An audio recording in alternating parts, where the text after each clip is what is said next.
아버지 하나님, 오늘도 주의 사랑하는 백성들 아버지 앞에 나왔습니다. 성령님, 우리의 마음을 만져주시사 우리의 심령 깊은 곳에 성령의 불이 붙게 하여 주시옵고, 오늘도 아버지의 자녀됨을 확인하고 돌아가는 복된 시간 되게 도와주시옵소서. 부족한 종 십자가 뒤에 숨겨주시옵고, 오직 성령의 역사하심과 나타나심 가운데 주의 복음을 외칠 때에 말씀이 달려가게 하여 주시옵고, 이 말씀이 불이 되어서 우리의 관절과 골수를 쪼개는 놀라운 시간 되게 하여 주시옵소서. 우리 주 예수 그리스도의 이름으로 기도하옵나이다. 아멘.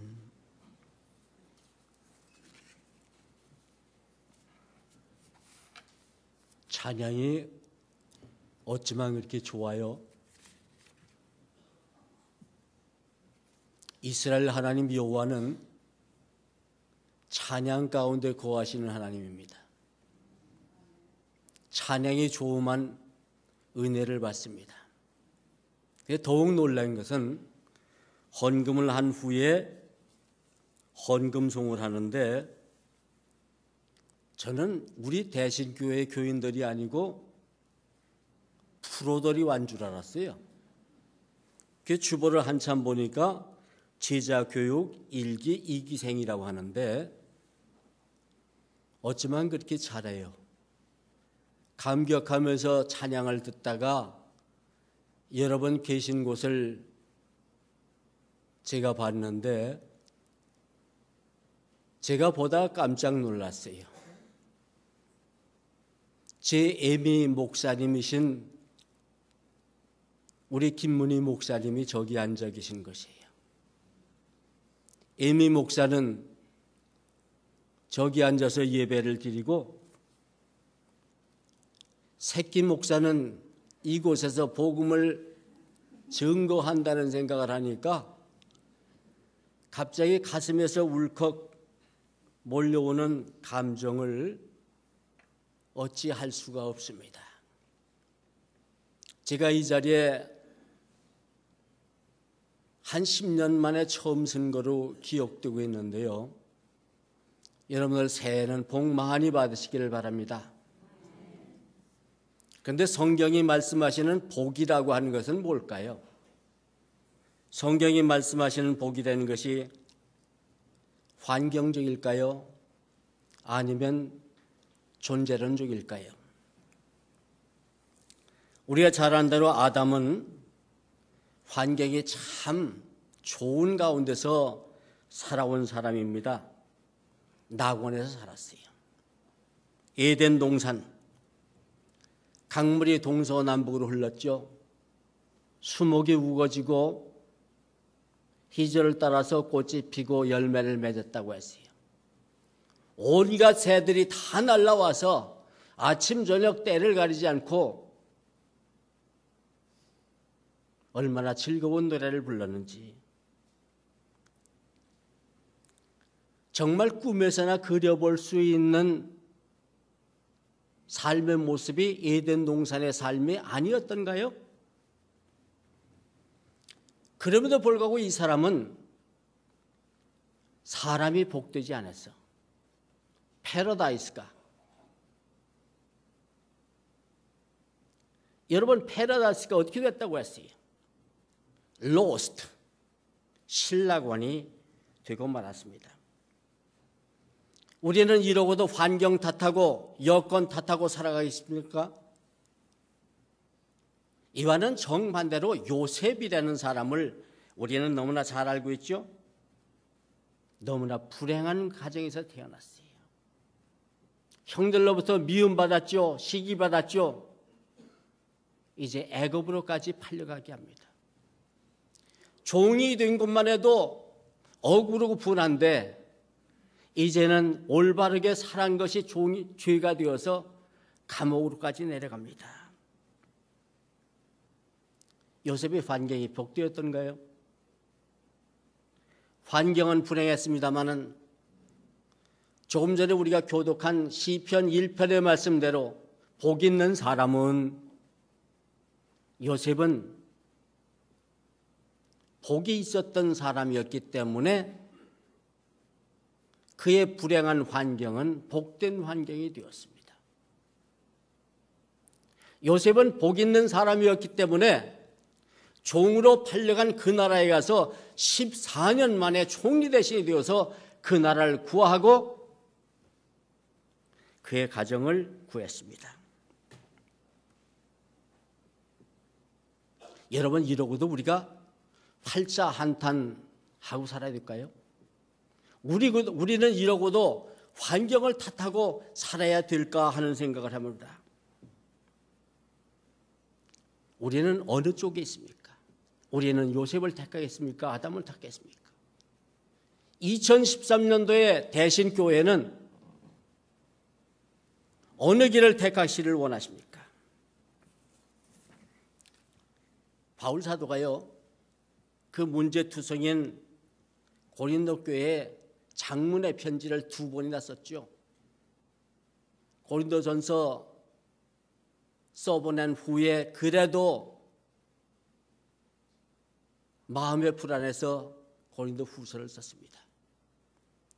고린도 후서를 다 쓴 후에 마지막 장 13장에서 뭐라고 결론을 맺냐 하면은, 너희가 고린도 교인들이 믿음 안에 있는가 너희를 시험하고 너희를 확정하라 그랬습니다.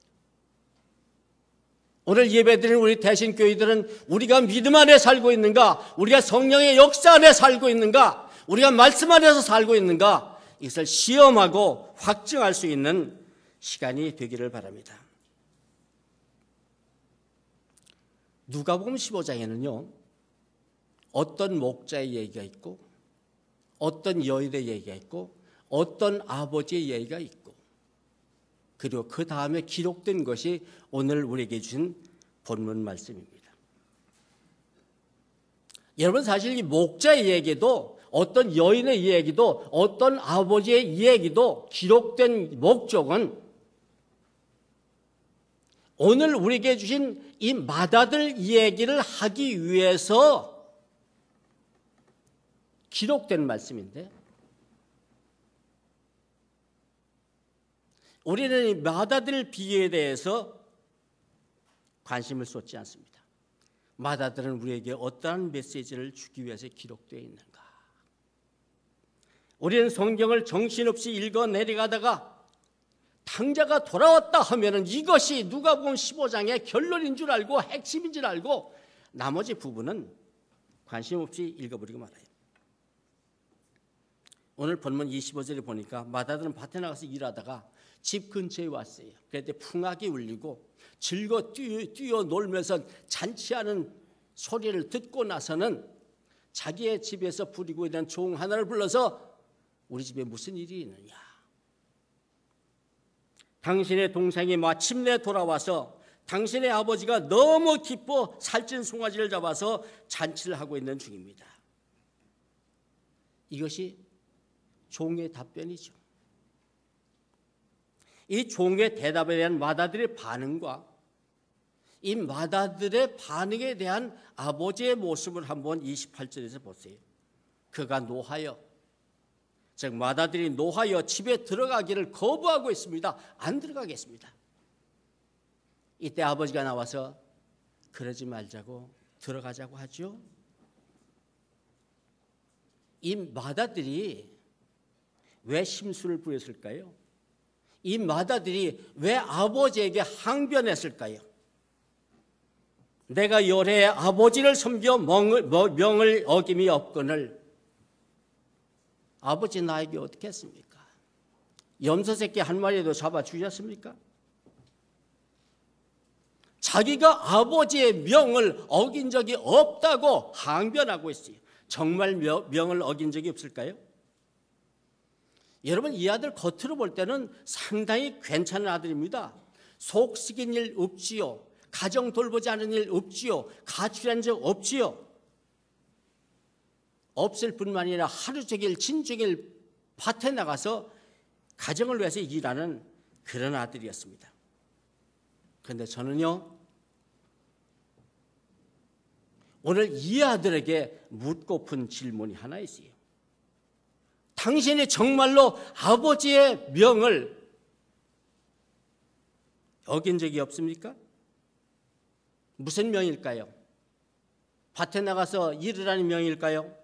돈 벌어오라는 명령일까요? 어찌 보면은요, 우리 아버지 일생일대의 가장 긴박한, 가장 중요한 명령, 그것을 어겼다는 얘기예요. 밤이면 밤마다, 낮이면 낮마다 식음을 전폐하고 가슴 졸이면서 나간 아들 돌아오기를 기다리고 있는 아버지에게 맏아들을 불러놓고 한마디 하라면 무슨 얘기를 할까요? 여러분 같으면 무슨 명령을 하겠습니까? 내 동생 찾아와 이놈아, 내 동생. 이것이 아버지가 하시고픈 명령이 아닐까요? 이것이 바로 우리 주님께서 우리에게 하신 명예인 것이에요. 부활하신 주님께서 갈릴리로 내려가서 11제자들 앞에 놓고 너는 모든 족속으로 제자를 삼아서 아버지의 아들과 성령의 이름으로 세례를 주고, 우리는 이것을 가리켜서 The Great Commission이라고 합니다.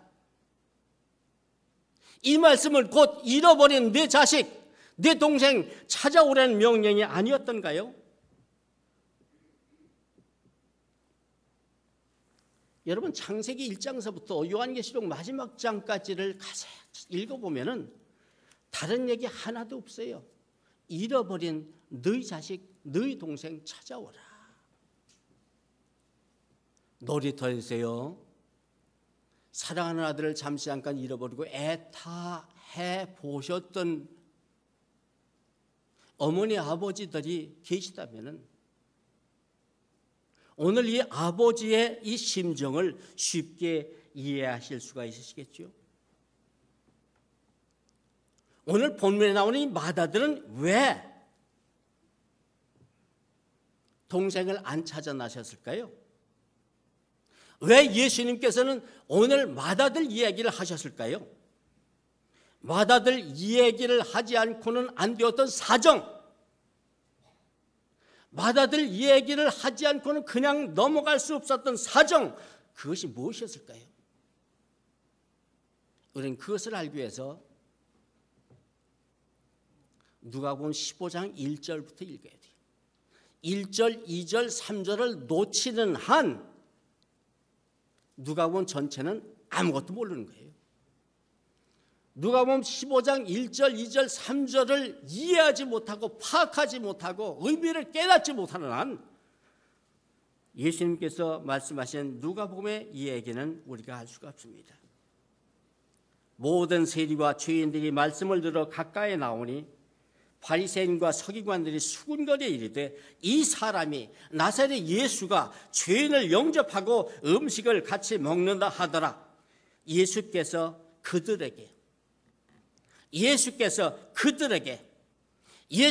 원망하는 바리새 교인들에게 이 비유로 이르시되, 여러분 이쯤 읽고 나면 예수께서 누가복음 15장에서 몇 가지 비유로 말씀하신 동기를 우리는 알 수 있을 것이고, 그 동기를 아셨다면 예수님께서 왜 이렇게 많은 비유로 말씀하셨는가, 그 사정을 알 수가 있을 것입니다. 여기서 맏아들은 누굴까요? 예수님께서 맏아들 비유를 하실 때 예수님은 누구를 염두에 두고 누구를 마음속에 두고 말씀을 하셨을까요? 바리새인들과 서기관들, 죄인과 세리들이 예수님 앞에 나올 때 너무나 구원에 목말라서 구원의 주인이신 예수님 앞에 나올 때 그들을 환영하지도 못하고 즐기지도 못하고 오히려 원망하고 시기하던 교회 지도자들, 종교 지도자들, 이 바리새 교인들의 의식 구조가 누가복음 18장에 기록되어 있습니다. 주님, 내가 어떤 사람이라 할 것 같으면 나는 저 죄인과 같지 않고 저 세리와 같지 않음을 감사합니다. 나는 일에 2번씩 금식하고 소득의 11조를 바치나이다. 만일 우리들도 기도할 때 말이에요. 하나님, 나는 세상과 같지 않고 세리와 같지 않고 예수 믿어서 나 건강하고 잘되고 자식 잘됐다.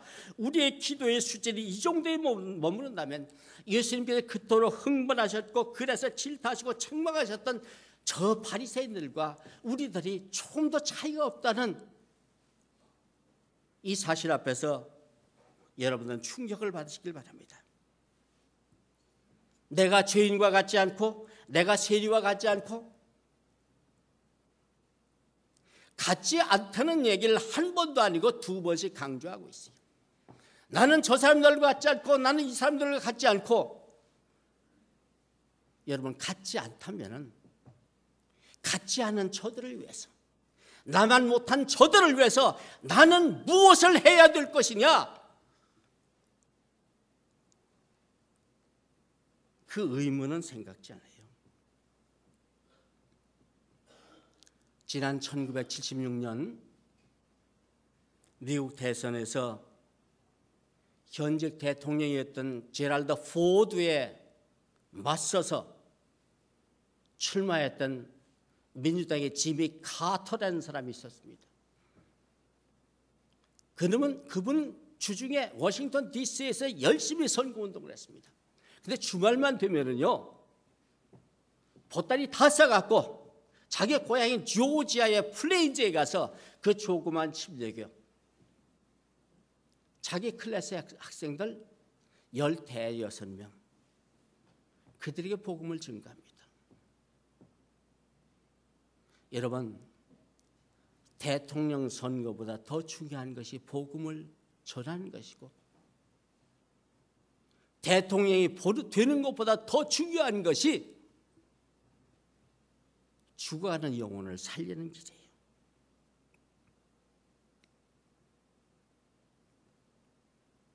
우리는 어떠나요?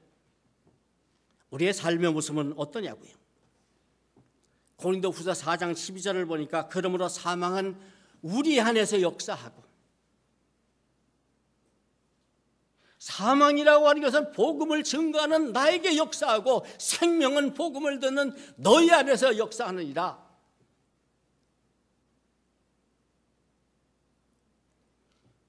선교에는요, 전도에는요, 반드시 십자가 있다는 얘기예요.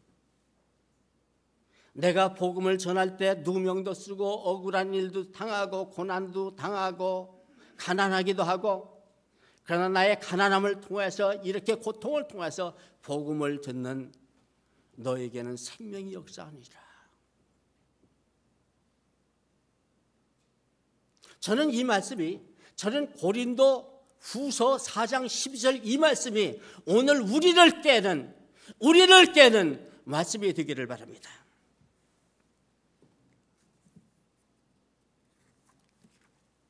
우린 대신교회도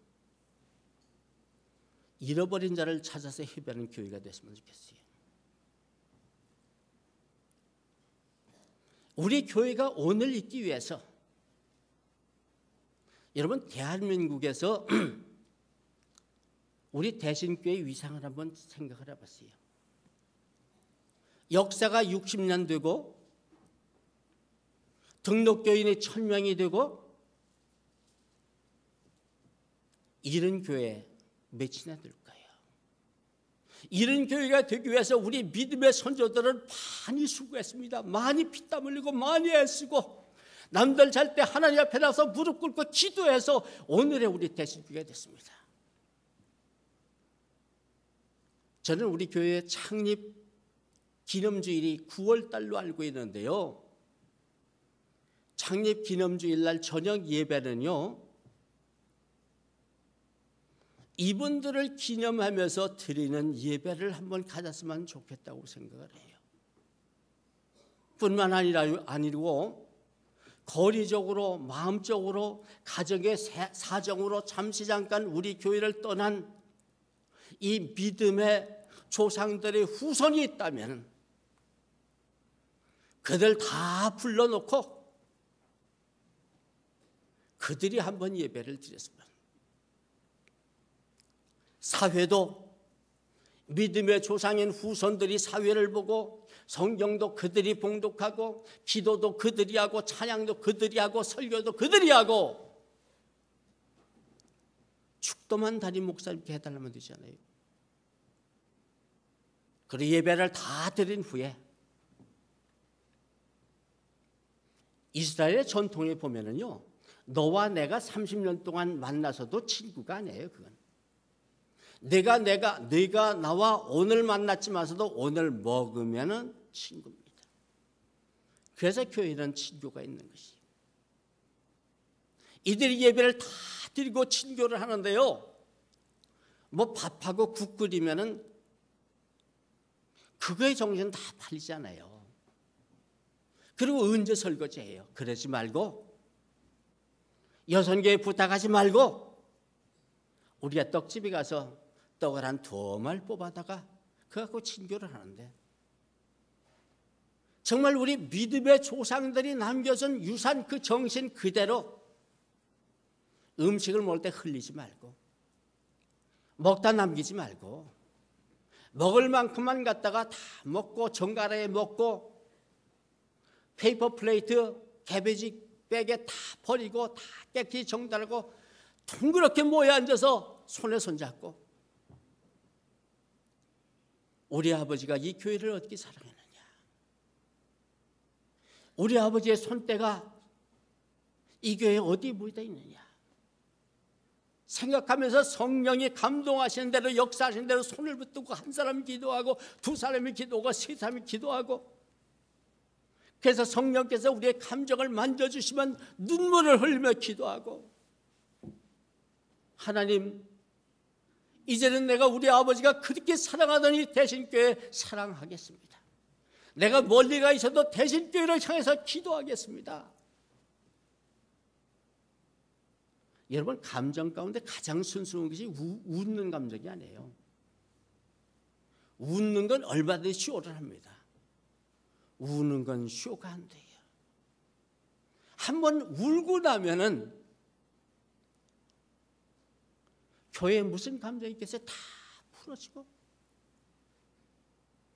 풀어지고 이렇게 할 수 있도록 잠시 잠깐 동안 교회를 떠난 사람 다 모아서 예배드리고, 이것이 우리 주님께서 우리에게 분부하신 The Great Commission이 아니었던가요? 나는 그런 시간을 가졌으면 좋겠어요. 이제 이 가정에요, 나 같은 아들이 돌아왔습니다. 이제 한 곱이 넘어갔죠. 바로 이 시점에서 아들이 돌아왔을 때 아버지께서 맏아들을 불러놓고 한 가지 명령만 더 하라고 하신다면 무슨 명령일까요? 이제 돌아와서 너 나가서 밭에 나가서 일을 할까요? 그때 아버지가 할 수 있는 명령은, 이놈아, 이제 내 동생 돌아왔으니까 좀 사랑해라. 사랑하라는 명령. The Great Commission이라고 하는 선교의 명령과 쌍벽을 이루는 명령이 The Grand Command, 사랑의 명령. 요한복음 13장 34절에 보면 새 계명을 너에게 주노니 서로 사랑하라. 여기서 새 계명이라는 새의 의미는 뭘까요? 예수님이 새롭게 주신 명령이라는 얘기일까요? 이건 시간적인 개념이 아니에요. 날마다 새롭고, 앉으나 서나 새롭고, 눈을 떠도 새롭고, 눈을 감아도 새로운 명령을 너에게 주노니 서로 사랑해라. 여러분, 이 명령은 예수님 때서부터 내려온 계명이 아니라 구약과 더불어 우리에게 주신 명령. 레위기 19장 18절을 보면은 내 이웃을 내 몸과 같이 사랑하라.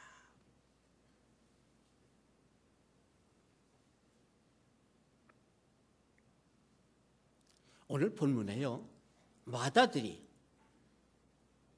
동생을 찾아 나서지 않은 이유가 뭘까요? 여러분들이 잃어버린 자를 찾아 나서지 않은 이유가 뭐냐고요? 그 이유가 있다면 그건 사랑의 부재, 사랑의 결핍. 역사가 깊은 교회일수록, 전통을 자랑하는 교회일수록 사랑은 점점 식어가고, 그래서 예수 그리스도의 보혈은 점점 말라갑니다. 그래서 우리 주님께서 에베소 교회에 하신 명령은 처음 사랑을 회복해라.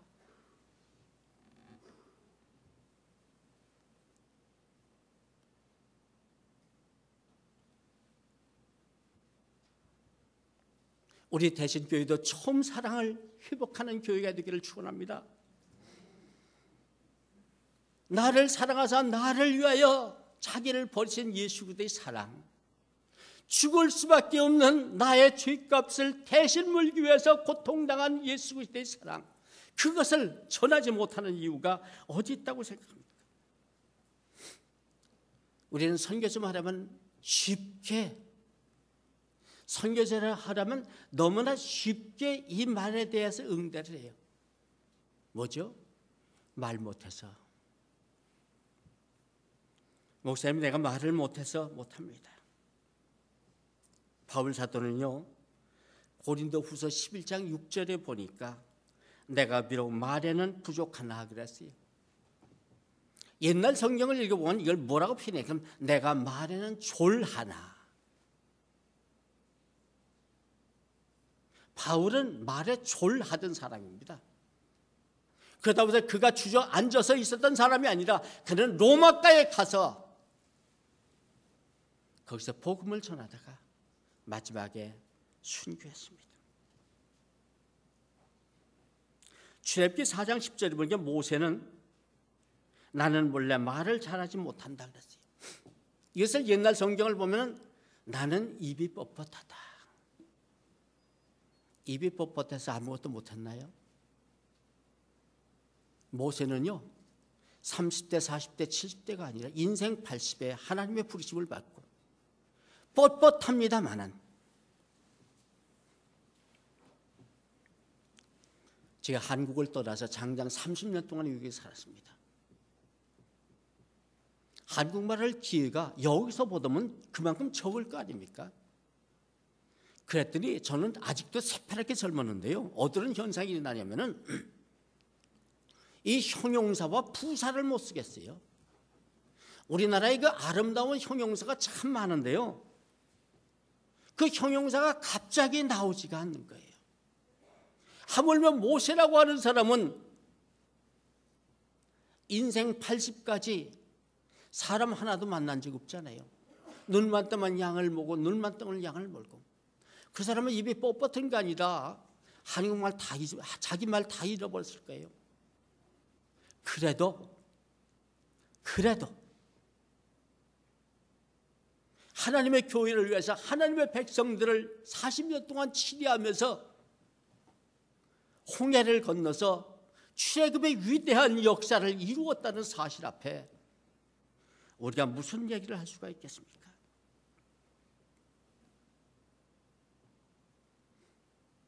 그 옛날 우리 한국 땅에 선교사님들이 돌아왔을 때 그분들이 한국말을 어떻게 하는지 알아요?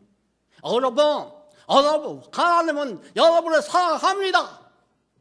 그 되지도 않는 한국말을 가지고 예수 그리스도의 피 묻은 복음을 전했을 때 우리 할아버지와 할머니들은 그 피 묻은 복음을 듣고 믿고 구원받아서 감격한 기쁜 가슴을 안고 가는 곳마다 교회를 세워서 부흥하게 된 것이, 그것이 한국교회의 역사가 아니었던가요? 대신교회는 그렇게 해서 세워진 교회가 아니었던가요?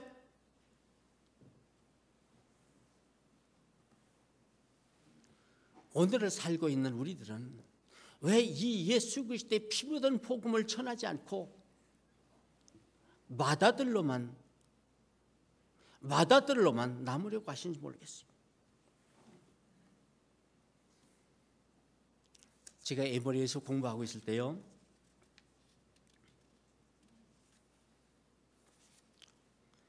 18살 된 라이언 화이트라고 하는 한 어린 소년의 죽음으로 인해서 미국 전체 사회가 충격을 받고 큰 슬픔에 잠겼던 적이 있습니다. 이 소년은요, 13살 때 혈루병으로 수술받는 과정에 있어서 20세기의 저주라고 하는 에이즈 병균에 감염되게 되었습니다.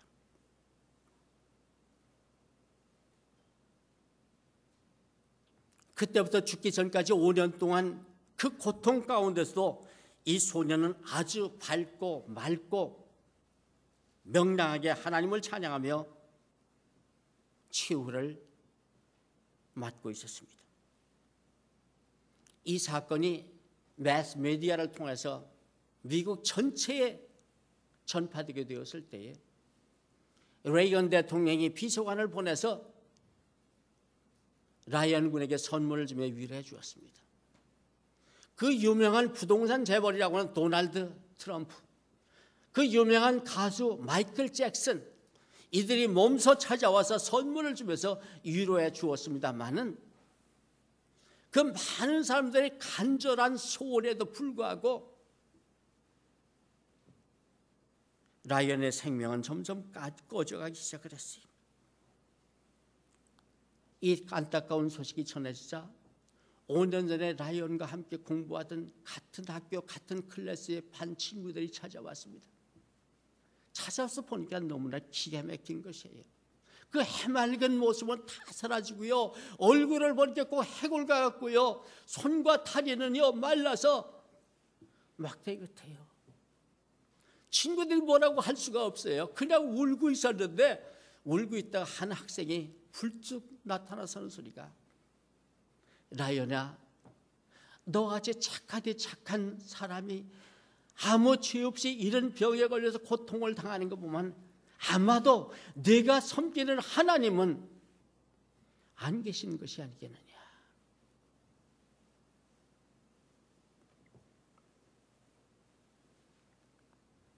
이 말을 듣는 라이언은 이렇게 얘기를 했다고 해요. 너무나 아파서 말을 못하죠. 천천히, 얘들아,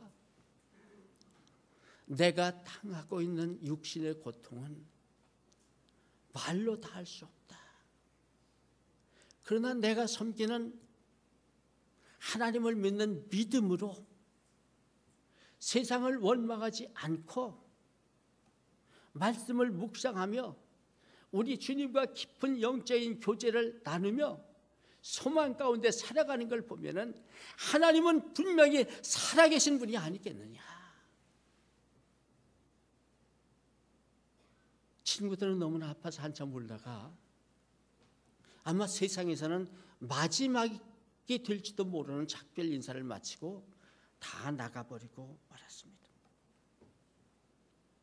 라이언 군의 상태가 너무나 나빠지고 있어요. 담임 목사님이 급히 연락을 받고 병원으로 왔습니다. 와서 담임 목사님이 보니까 정말 기가 막힌 것이에요.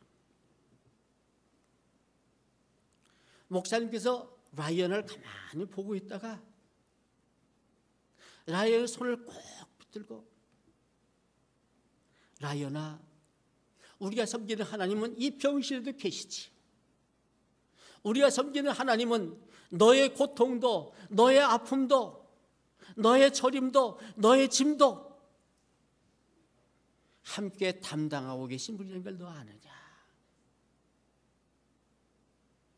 라이언은 이제는 말도 할 수 없습니다. 단지 머리로만 안다고. 목사님, 내가 안다고. 라이언아, 기도하자. 목사님이 기도했어요. 여러분, 목사도 사람입니다. 목사이기 전에 먼저 사람입니다. 어떻게 그 사랑하는 내 교인이 죽어가는데, 억울하게 죽어가는데 청산유수격으로 기도가 나올 수 있을까요? 기도하다가 목사님 그냥 울어버리고 말았어요. 그랬더니요, 라이언군의 눈을 살며시 뜨더니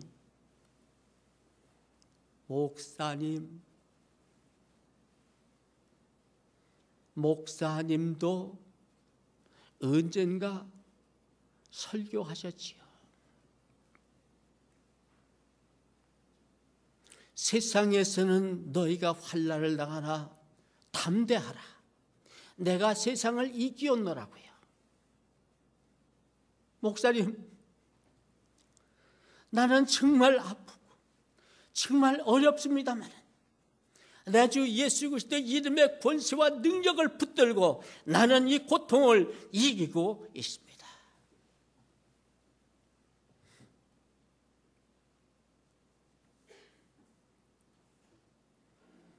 대신교회에 와서 대신교회에서 외부 강사를 초청해서 말씀을 들을 때는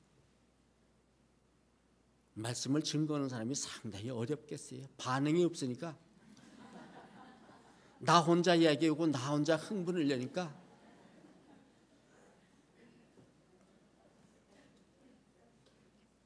목사님은 한편에 앉아서 가만히 울다가 돌아가셨습니다.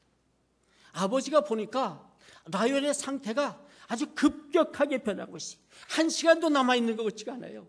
얼마나 아버지가 당황했는지, 얼마나 아버지가 가슴이 미어지는지.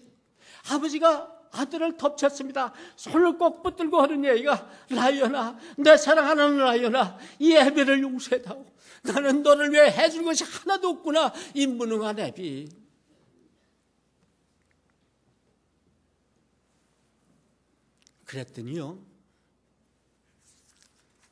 그랬더니 이 라이언이 살며시 눈을 뜨더니 하는 소리가, 아빠, 나는 많은 사람들로부터 참 좋은 선물 많이 받았어요. 그러나 나에게 가장 좋은 선물을 해주신 분은 아빠밖에 없어. 아빠는 나에게 우리 주 예수 그리스도의 피 묻은 복음을 전해주셨지. 나는 아빠가 전해준 예수 그리스도의 피 묻은 복음을 듣고 믿어서 구원을 받아 이제 천국으로 갈 수 있게 되었지 않아. 아빠도 언젠가는 말씀하셨잖아요. 사람들은 다 죽는다고. 결국 우리들은 다 죽는데 나는 조금 일찍 갈 뿐 하늘에 계신 내 아버지의 집에 가는 것만큼은 틀림없지 않아. 그랬더니 한참 있다가 하는 소리가, 아빠, 우리들도 언젠가는 거기서 그때 말을 뚝 끊쳤습니다. 그리고 혼수 상태에 빠졌습니다.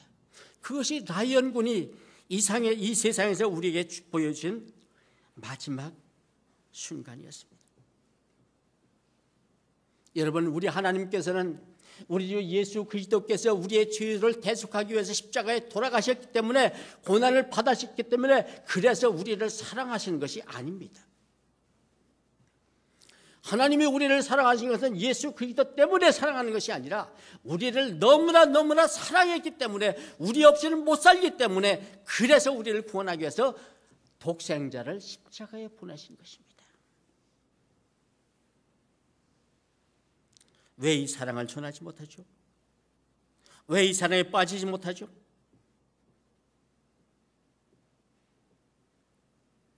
이 사랑에 빠지지 못하니까 매일 십자가 밑에서 예수 그리스도의 옷만 나누어 가지려고 그래. 나는 우리 대신교회가 이 사랑에 빠지기를 바랍니다. 나는 우리 대신교회가 십자가 높이 들고 나간 자식 찾아 나서고 잃어버린 자식 돌아오기를 위해서 기도하고, 창문 열어놓고 기도하고, 날마다 기도하는 그런 교회가 되어서 대신교회를 통해서 하나님 살아시고 역사하심을 보여드리는 그런 교회가 되기를 바랍니다. 기도하시겠습니다. 아버지 하나님, 내가 맏아들이었었습니다. 내가 말씀을 통해서 내가 맏아들이었었음을 이 시간에 고백합니다. 아버지여, 우리의 연약함을 붙잡아 주이사 이제 아버지의 명령을 지키는 맏아들 되게 도와주시옵고, 이제 나가는 자식을 찾아 나서는 맏아들 되게 도와주시옵고, 이제 돌아오는 자식을 기뻐하는 우리 대신교회 되도록 축복하여 주시옵소서. 오늘 하나님의 말씀을 붙들고 기도하는 주의 사랑하는 성도들 한 사람 한 사람 주님 축복하여 주셔서 저들의 뜨거운 가슴이 대신교회를 부흥시키고, 저들의 뜨거운 가슴이 아버지께 영광 돌리는 귀한 생계가 될 수 있도록 축복하여 주시옵소서. 우리 주 예수 그리스도의 이름으로 기도하옵나이다.